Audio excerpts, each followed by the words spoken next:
happy anniversary first sa aming mother broadsheet, ang Daily Tribune, na nag-celebrate ng kanyang 26th anniversary. At of course, ang The Kitty Show, papasok na sa aming 4 na taon. Ito po si Alwin Ignacio, the diva that you love.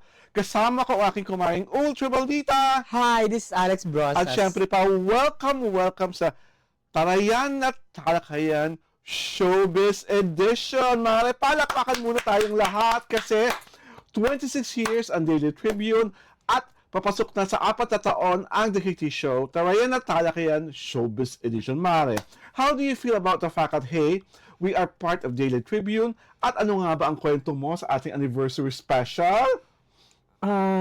Tawag dito, it was 4 years ago na naka-receive ako ng invite to be the host of dito sa Sa The Kitty Show. Sa The Kitty Show. Ikwento mo paano tayo napunta dito sa Tribune dahil prior to all this, pareho po kaming, ako po isang freelance entertainment columnist para sa isang broadsheet at sa isang tabloid rin. At si Alex ay di ba? In-house columnist ng isa ring broadsheet as well. Hindi. Contributor ng isang broadsheet, columnist ng isang tabloid. Pero the same lang yun. The same company. So, paano nga ba nangyari yung tawagan na yan? Out of the blue, tumawag yung isang friend ko na, "Hoy, baka naman gusto mong mag-host ng YouTube show ng Diario Tirada." Sabi ko, "What's Diario Tirada?" Sabi niya, ayun yung tabloid version online ng Daily Tribune. Alam ko ang Daily Tribune, syempre. Yes. Sige, pero kinukuha ako mag-isa. Sabi ko, I cannot do that. Sabi ko, bakit? Okay ka naman magsalita. Kasi ayoko magsalita for how many minutes or how many hours? Kaya para akong loka-loka. Para ayaw mo mag-monologue ng bonggang-bongga. Oo, baka kung ano pa masabi ko. Ngayon, tawag dito, I'll think of somebody na magiging kabady-body ko sa show. I have to banter with someone na at least ka-level ko or we are on the same wavelength. And then I suggested you. Tapos may video tayo. Yes. Nakuha dun sa that video was parang hindi natin inaasahan. Kasi it was a rehearsal in a certain restaurant with our producer friend dati. And it was him who suggested, if I remember it right, mas maganda yung parang kunyari nag-aaway kayo. And I think that was what you submitted, di ba? And then it was approved. And then, DTT show was born. Di ba? Okay.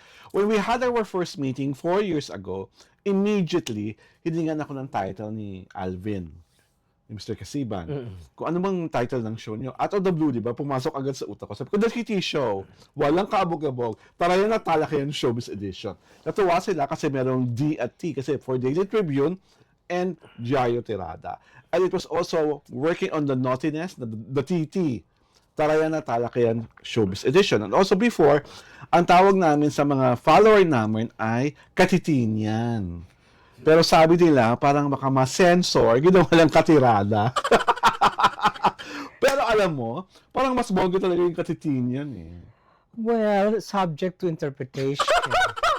Diba? Sabi siya, in the 4 years that we've been together in this show, ano yung gustong-gusto mong nangyari sa The Kitty Show?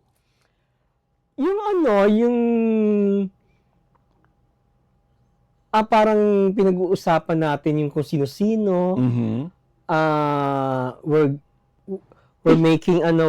making statements na hindi kailanman nagagawa ng ibang show host, diba? At saka we have the freedom to entertain, to educate, to inform, and best of all, to say what is needed to be said. Yes. At isa pang maganda na ito po ay trade secret, hindi the trade secret. Wala po kaming script. Yeah, we don't follow script. When we go to the set, what we do is just make a lineup of what's going to happen during the easy round, the medium round, and the difficult round. And then, lahat po ng mga lumalabas sa aming mga opinion ay spontaneous. Yeah. And what works is because we know how to listen to each other. nararamdaman ko pag gusto nang magsalita ni Alex. Nararamdaman niya rin kung gusto ko pang kumuda at hayaan niya lang akong kumuda ng kumuda. And then, what I also like about the fact is that meron po kami naging regular set of followers na talaga at subscribers. At isa sa naka-flatter po kaming dalawa lalo na Alex is that because most of our subscribers say to us that we always have intelligent discussions and analysis here sa Reality Show. What can you say about that, Mare? Na yun talaga ang parang magnet natin sa ating mga subscribers na matalinong talakayan at malayang talakayan ang nangyayari sa Reality Show. More than that, we're radicals. We don't fear anybody in this business, di ba? Yun. That sets us apart. Kasi yung iba, di ba, they are pleasing. They are beholden. Oo, di ba? Tayo, pag buga.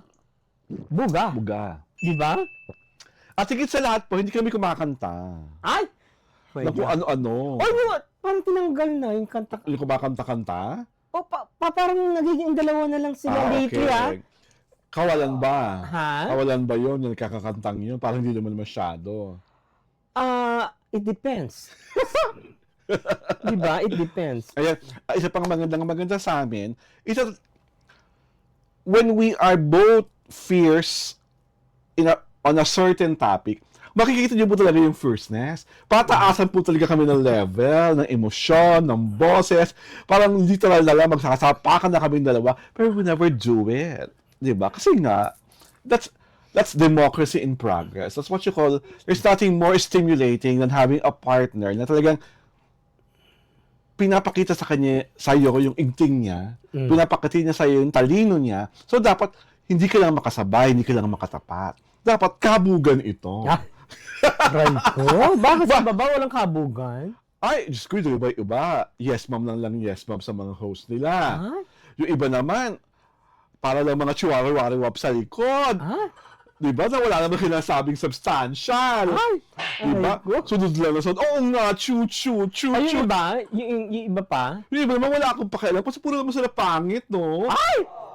Alam niyo po, hindi ako sa nagmamayabang. Pagtabi-tabi niyo lahat ng faces ng mga online entertainment talk shows, kami na po ni Kumaring Ultra Maldita ang pinakamaganda.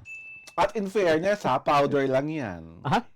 Kaloka. Diba? At kami ang pinakamaayos at pinakamagandang manamit. Mamahalin, yayamanin. At talaga nagbubuhat na po ako ng bangko. Para lang mapatunayan sa inyo. At higit sa lahat, kami po ay nakapag-aral sa magagandang mga universidad. Nagbabasa kami ng mga literatura, ng sanaysay, ng prosa, ng puwesya. Kaya ang mga sinasabi namin, may katuturan, may wawa at saysay. Hindi kami dumadaan sa mga patawa-patawa, para mga intriga-intriga, pagsabi-sabi lang kung ano-ano. At wala kami mga drama-drama na lulungkot kami pag hindi kami pinapansin ng artista. Yung mga ganun ba? Ano ba mga ganun, no? Hindi lang pinapansin ng artista, ganun ang malaking issue. At deserve naman niya talaga hindi pansinin. Pasalamat ka siya, tinanong pa siya kung bakit sila naroon, no? Ganon? Diba? Hindi kami nakakatanggap ng ganun sa mga artista kasi pag nakatanggap kami ng ganun sa artista, tampal. Agad-agad. At saka I think I made the mark kasi when press cons are held, witness ka dyan. Yes, ikaw ang killer question. Diba? At talagang nangangatunggab ang artista. Ilang beses na po ako nakakita ng mga artista parang gusto sabihin, can you please repeat the question? Pag si Alex Brox na po ng tanong. Diba? At talagang we make it a point na talagang kami naman po, hindi na naman kami nagko-question. When you read naman our articles, mababaka nyo na po naman talaga may saysay. Diba? At dahil nga 4th year anniversary namin, babasahin na namin ang ating mga letter senders. Mare, mauna ka! From Lenny Paras, aray ko! Ano naman siya? Napakaganda naman ng aming Madam Alex sa suot niyang tube. Sorry, Lenny, it's a Saturday, so hindi ako nag-tube. Sana laging gano'n ang suot niya dahil caring-caring naman niya. Pampadagdag ang dog sa aming paboritong show. Sana one time mag-terno kayo ng suot. Siguradong patok po iyon. More power sa inyong intelligent discussion. Diba? Again, The operative words are intelligent discussion and Lenny Paras, we love you. Si Lenny Paras po isa sa aming mga original followers, kagaya nila Prima Cabral, ni Queen Gerland, ni Fernando Crisostomo, at maraming pang iba. Mula kay Miss Shirley Ann, kaya I love watching them. Masaya sila sa achievement ng iba. Walang inggit. Ay, ano Oh, yan? di ba? Kaya nyo yon. Hindi po inggitera ang ultra maldita at ang dadriba that you love. Basa, Mare! Mempa Bresser, watching from Australia. Oh, my diba? God. Meron kaming follower from Down Under. And yes, from Down Under as well was my last ex-boyfriend, Jojo Sebastian. Sa ipasok, Jojo, alam ko, subscriber ka namin at follower ka namin. And thank you so much for your lovely birthday greeting and for your birthday surprise. I will love you always. Basa, Mare. Heidi Travels, love the analysis po. Thank you. Bimbi and Riza segment. Yes. Wow. She really loved how we tackled the guesting, the first guesting of Bimbi Yap sa Itbulaga. At ang dami natuwa doon, ha? Sa pinagkakasabi natin. What are you looking forward? Ngayong 4 years na tayo, Mare. Ano pang gusto mo mangyari sa TT show? I'm looking forward for a bolder dissection of the issues that will merit a strong public opinion. Number 2, I want to explore more on things that we have not touched on. Like, for example? Like, for example, the unknown facts of celebrities' life. Yung mga the secrets that they never told anyone. Okay. Yung mga ganon. I mean, it would be a scoop kung maka-share tayo ng mga ganon na mga bagay, parang alam nyo ba? Parang ganon. Na Do you know? Alam mo Did ba you na know? si Chuchu bago magpa-makeup nagtatambak ng maraming yellow sa fest. Ganon. Yeah. Mga trivia. Mga Trivia or anecdotes. At saka yung tag dito. Kasi, for one thing, umpisahan ko, yung Shibum, sino yun? Rachel Banco. Ang secret niya para hindi siya, anong araw, para hindi siya, ang tag doon, Pumuti, mag-gain weight. mag-gain weight. Okay.